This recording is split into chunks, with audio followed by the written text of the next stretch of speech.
Are you thinking about writing a book? Well, I have exactly the group for you. You need Shine Press in your life. They have a free 30-minute consultation that answers your questions and shows you what it would look like to become a Shine Press author. They're illuminating stories and empowering authors. Go to shine-press.com to learn more. Welcome to Productive Joy with Dr. Christie, where fun meets action.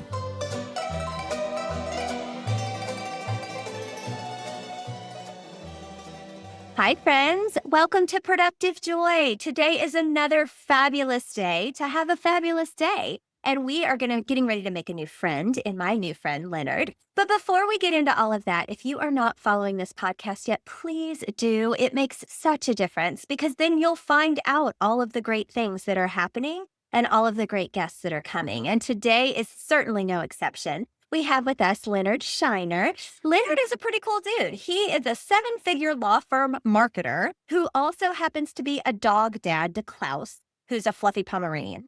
And he's a matcha latte lover, which he has a special ingredient for, but I'm going to let him tell you what that special ingredient is. Don't worry, it's in your cabinet and it'll be okay. And he's a PR expert who has chosen to share his brilliance on Productive Joy. Leonard, welcome to Productive Joy. Christy, thank you so much for that wonderful and powerful introduction. I appreciate it. Thanks for having me. Absolutely. Do you want to tell them your secret now or do you want to make them wait? Ooh, let's make them wait a little bit. Okay, fair. But you do have to say something to convince people to keep listening. So what would you say in like 30 seconds or less that would make people go, oh my gosh, best episode ever? Well, let me drop some bombs right now, right? These are good bombs that we can drop. So I want everyone who's listening to know that people that you see in the media, people that you see in the press, on TV, on radio shows, they all got there because someone connected with that producer. And guess what? That someone can also be you. It doesn't have to be complicated. It doesn't have to be sleazy, salesy, pitchy. It just has to be effective. And if you're pitching the right story at the right time and you're the right person, we're going to talk about what that looks like. And guess what? You could end up there too. That's exciting because I want to end up there. I want all of those things to happen, and I know I'm not the only one. So thank you for that, Leonard. I think you probably caught their attention. No problem there. So here is my first major question for you. You did not land here by not having a backstory. So why don't you tell us a little bit about what steps got you to where you are? You can start from baby Leonard, or you can start from teenage Leonard, or you could start from yesterday Leonard, whatever works for you. Let's start from early 20s Leonard in university and accepting an internship at a law firm. Ooh. And that's really where it started, right? I remember like driving on the freeway, and I come from a small town. So I was driving on the freeway that was like in the sky, right? In Los Angeles, Orange County. And I remember seeing the billboards and they were digital. Well, back home, we didn't have digital billboards, Yeah. right? They were wood, they were painted, they were whatever, right? Like vinyl, they were not. I'm picturing Schitt's Creek right now. Like that's what's coming to mind. A little bit, yeah. So, it was a small town. So that was like my first experience really was, driving down the freeway and going to my internship and seeing billboards that were digital. And I was like, wow, like my eyes were just opened. And so I started at that, place in life and grew through doing marketing for law firms. And so went up from, an intern to a coordinator to a manager to a director and, became the CMO for an international law firm. So when I look at that trajectory, I'm really grateful that I was able to, learn and build with really competent entrepreneurial type people, right? They're the can-do entrepreneur versus the fear and wondering type, even though it exists in all of us, but we want to get to that other state of taking the action, right? So all of this is really crescendoed into what I do today, which is running a PR and marketing agency for service-based professionals. Most of the time, that's lawyers and doctors, that type of profession. Okay, back up a second. I have a couple questions. First of all, you must be from California originally. Yes. How could you tell? The word freeway, because anybody I know that is from California calls it a freeway instead of a highway or an interstate. So that, and then you said Los Angeles. So, okay. So from California, you're in school, you took this position as a marketer for a law firm, correct? Well, it was in a marketing intern Marketing. role. Okay. Well, I'm asking because it sounds like your career landed in the law firm space, but the marketing side of the law firm space. And I just wondered if you had really an interest in law or if that just happened accidentally. Like why law? Yeah, great question. I was always very interested in how law works, right? How there's like rules for getting into a relationship, like a prenup, or getting out of a relationship, or, making money or losing money, right? Like any of the actions in life, there's laws that prescribe how it's supposed to happen. I always Mm. was just fascinated, right? So I was interested in going the very professional route, like very white collar. So I was looking for roles that were aligned with that. My background, education wise, is marketing, advertising, business. So that's really the merriment there. Yeah, I was Nice. lucky. Okay, yeah, and then you made it all the way up to chief marketing officer. That was what CMO stood for, right? In an international law firm. What was different about being in the marketing space internationally versus just in the good old US of A? Where to begin? So, all of marketing is really geared to whoever the target audience is, right? Mhm. Whoever we want their ears to perk up when we're talking. And when you're working at a local law firm, or, like local is defined as like a county or a portion of a state, and the messaging there is usually pretty much like your own, right? Like you're talking about the things that are local to you. But when we go national, this was during a really political heavy time, and it was an immigration firm. Mm. And when we look at that, there's different things that are happening for all the different countries as it pertains to the US. And so keeping up with like the communication to all of the, people who are on the law firm's list, and, communicating what was happening here or there. It was I needed to have a lot more focus on that in that role because it's what it required versus in a local role, you can really do a lot of planning, right? Like Ah, you can do a yeah, lot of systems, yeah, it's just a different type of function, really. sure.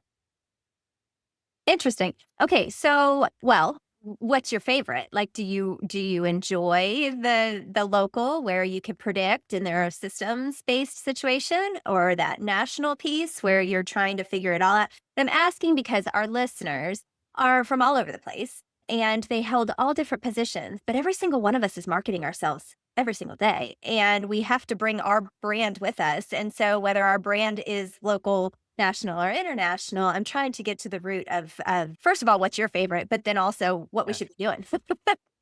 So, I mean, it's I wouldn't say that one or the other is my favorite. I would say that they're very different, but here's what I will say is at the local level, you can really take a grassroots approach, right? If I was a lawyer and I was just breaking out to this on the scene, or maybe I was, a professional, like a lawyer inside of a bigger firm, right? So I don't have my own brand per se, and I want to break out and make a name for myself.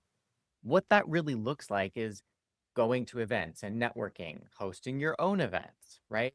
Putting yourself in a position where if you're not being invited to tables, create your own table and Hmm. invite people to it, right? Make valuable connections.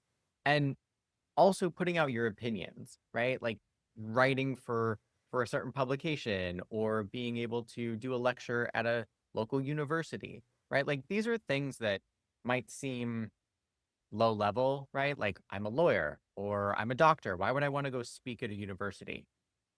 Perception, Mm. right? If you've spoken at a university, then that corporation around the corner is going to be more interested in you because now I've got one more bullet point on why I deserve to be in that room versus my next best competitor, right? Right.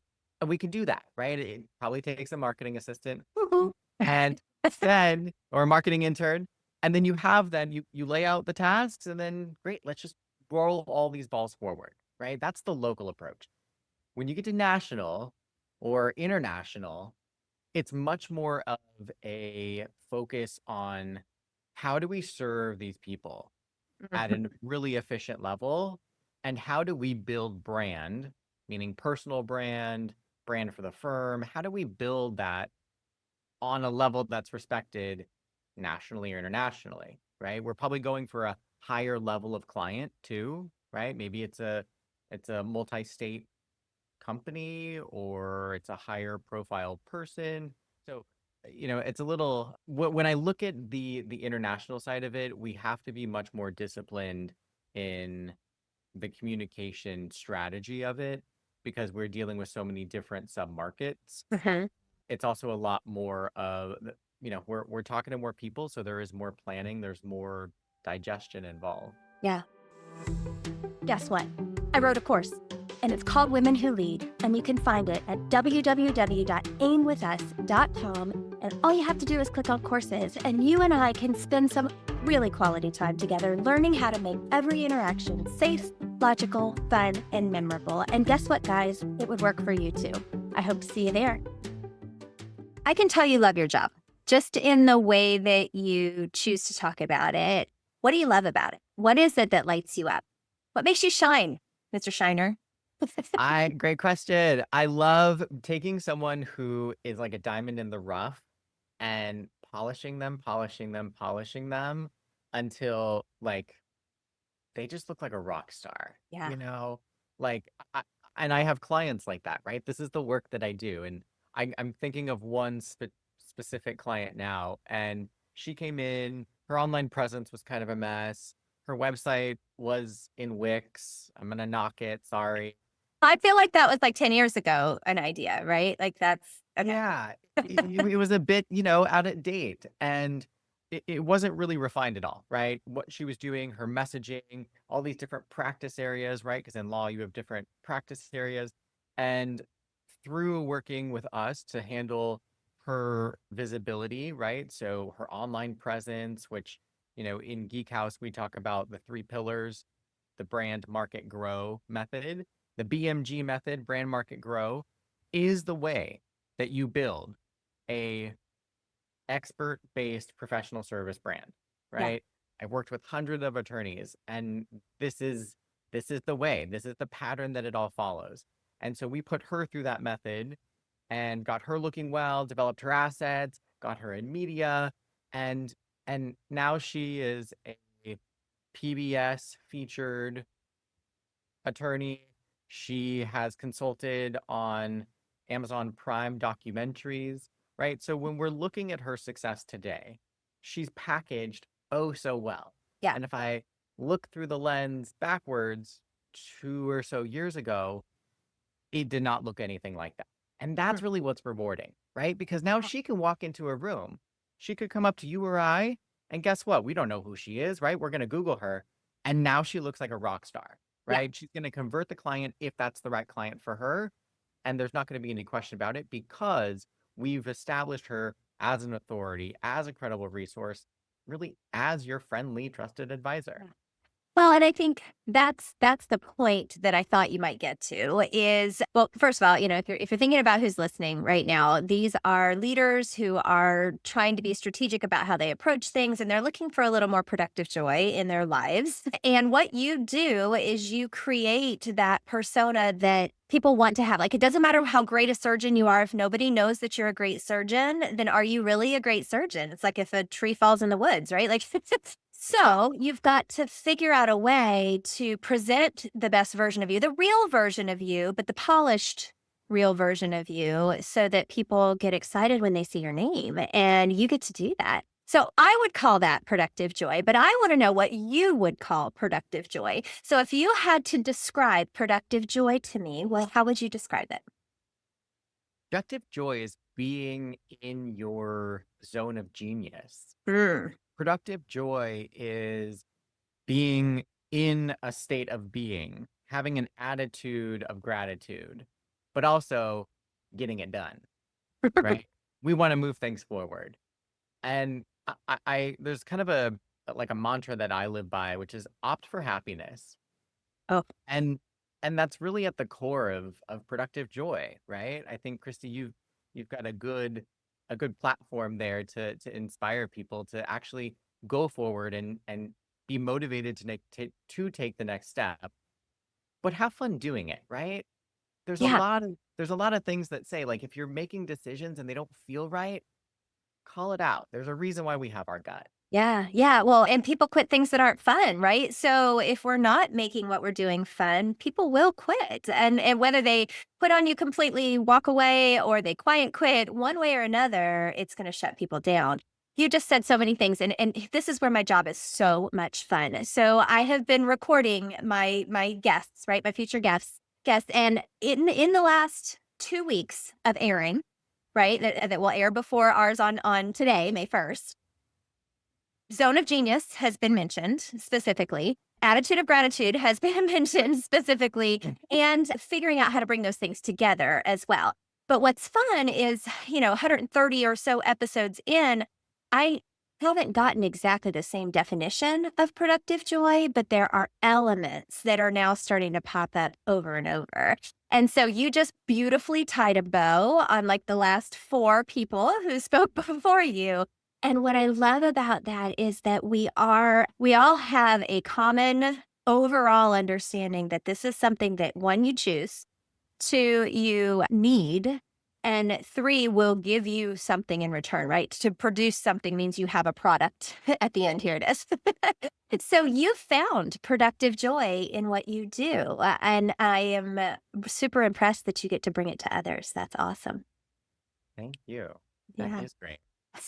It is. Not everybody can say that, right? So, what would you say to somebody who isn't feeling much productive joy in this exact moment? How would you potentially help them find it? I guess I would ask, first and foremost, what brings you joy, right? Like Question. let's talk about that end of things, and what does that look like? Like some people, their joy is being like in the middle of Times Square where chaos is happening around them and there's lights and bells and dings and blings, and that is where they thrive, right? And obviously that's a metaphor for a life or All an the office, things. right?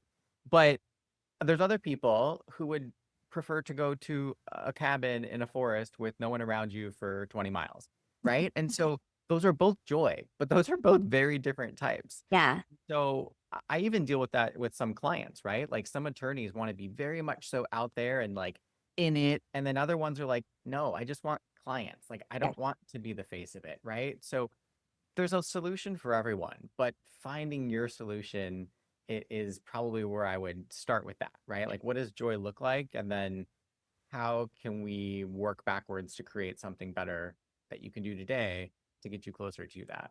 Well, and I think what you just said is a testament to you being very good at your job, because when you're marketing, you're not always marketing to the same human, right? So you do know your target avatar. And yes, this is somebody who needs this lawyer or this doctor in their life, but they don't necessarily all want the in your face, wide open person. Some might want the one that's a little more subdued and a little quieter. I like to say it this way: every single one of us is a gift, but I'm just not everyone's gift, right? Like if I gave you the exact same gift that I gave somebody else, you might love it and they might hate it. So it's also understanding, I would think, in the marketing space for sure, that who is your target audience? Which type of person are you hoping to attract? Who are your favorite people to work with?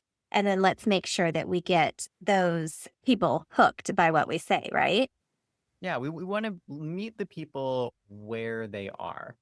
And that's why when I look at like content for a business, it's like, well, we need some video, we need some written, we need some audio because like you might be, a busy dad and you don't have time to watch the video, but you'll pop on an audio while you're watching them play soccer and like, you know what I mean? Like let people digest you how they Mm, want to.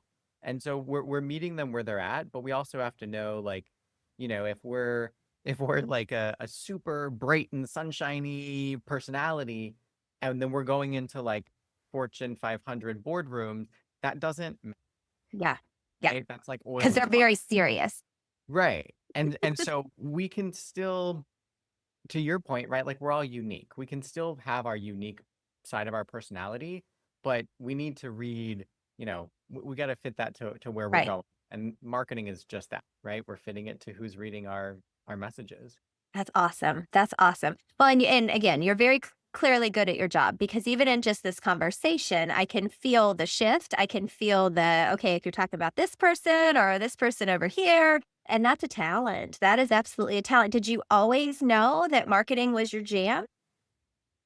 I didn't plan it to happen this way. No, I wasn't like a marketing person, but I think communication has always been there, right? I'm a firm believer that the words that we use create our reality, right? And you can be like, I'm gonna do it right now.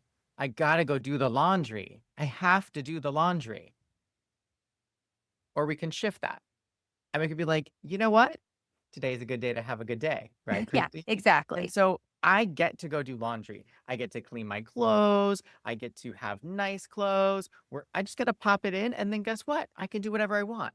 Yeah. Okay. So Yeah. I get to do laundry versus I have to do laundry. Mm. The small differences really make up what we're interpreting, right? And if we kind of extrapolate that example to like a billboard, right?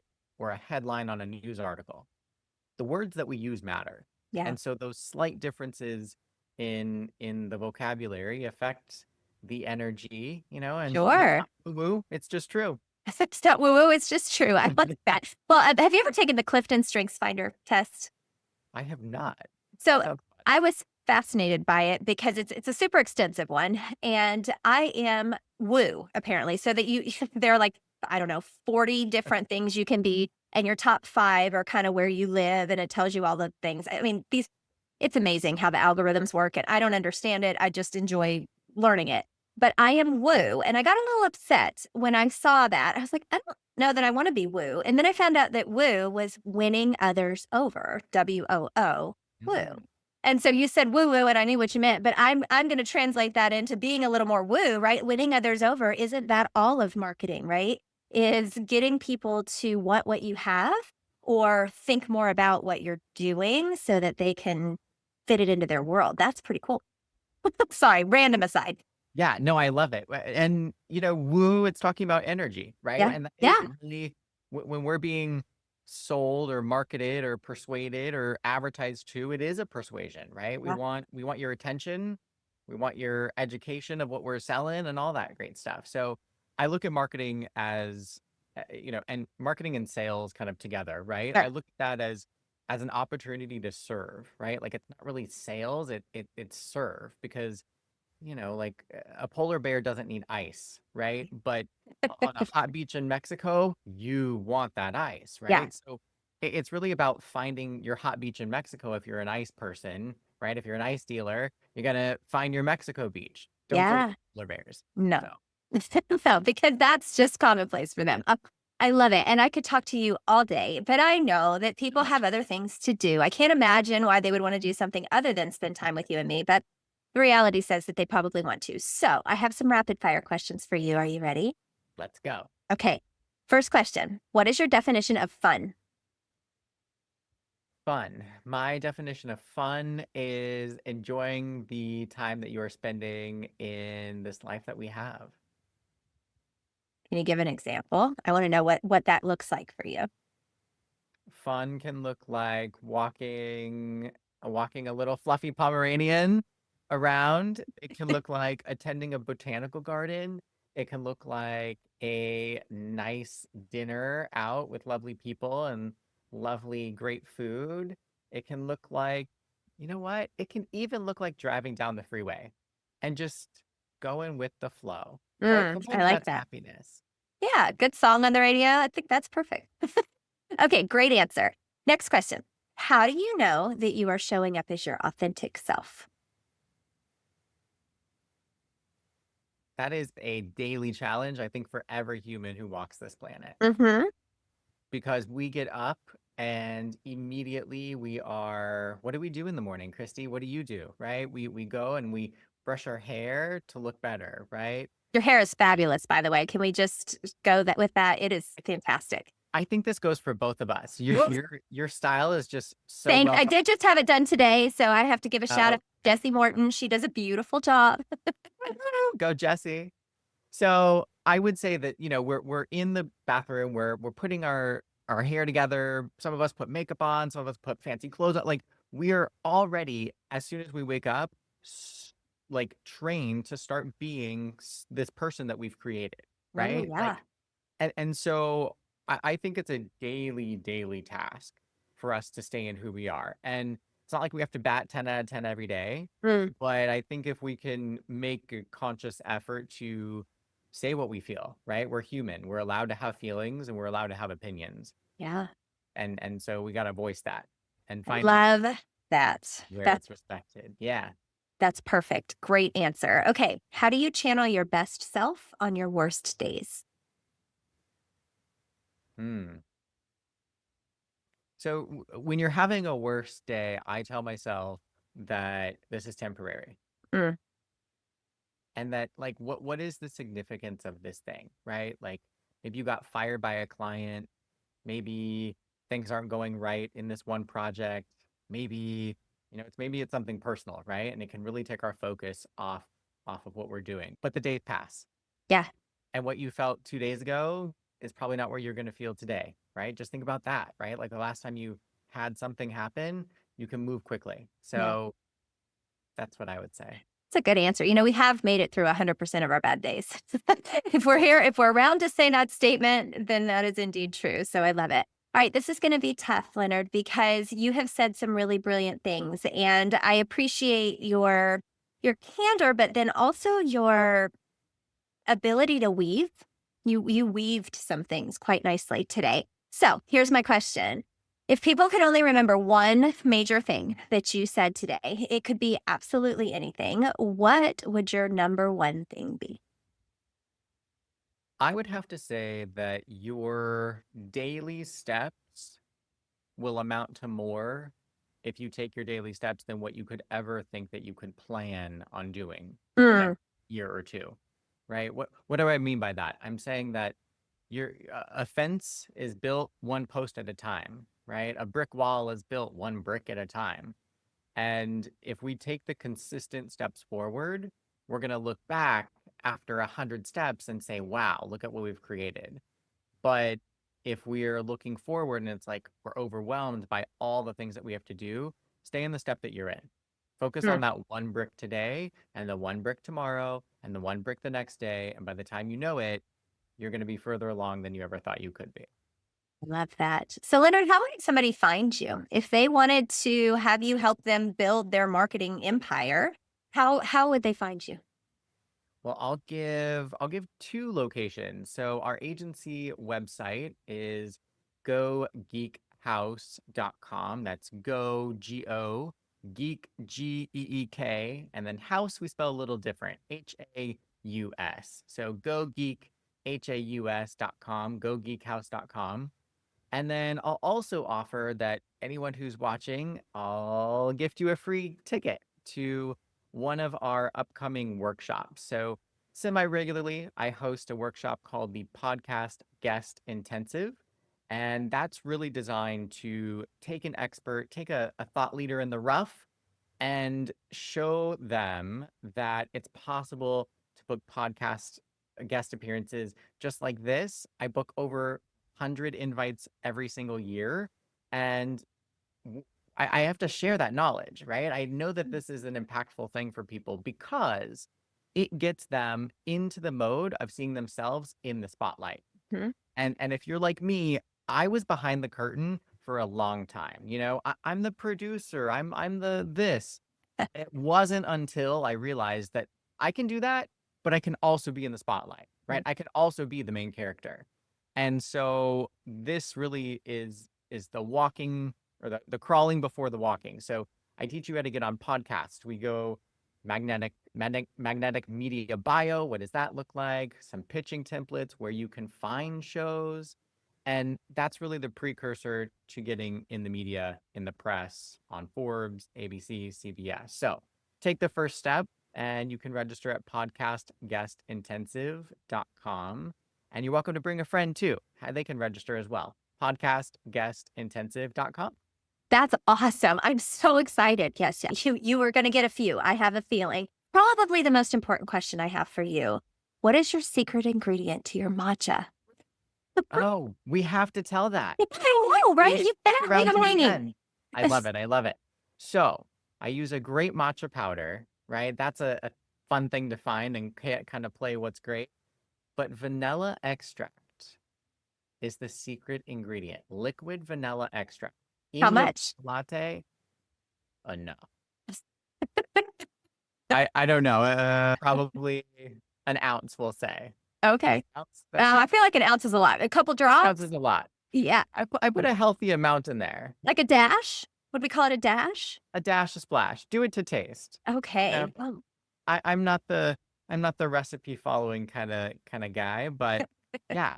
I recently started doing that. And you know what? It just gives you like a warm hug inside, which Oh, we that's could all use that. every day. Yes, absolutely. Well, Leonard, this was a genuine pleasure. Thank you so much for choosing to spend 30 minutes with our fabulous listeners. And listeners, I hope that you are recognizing that the talent that we're bringing on this podcast is just impressive. So, Leonard, thank you for being here today. Thank you, Christy. It was such a pleasure. Yay. Okay. And for all my listeners, you guys know if you're not already following, that's a problem we've got to fix. So go ahead and make sure that you're following. And then today and every day, I need you to take a couple nuggets of wisdom. Maybe it's just one, maybe it's 10. I don't know. I think it depends on the day. But I want you to take that nugget and I want you to turn fun into action.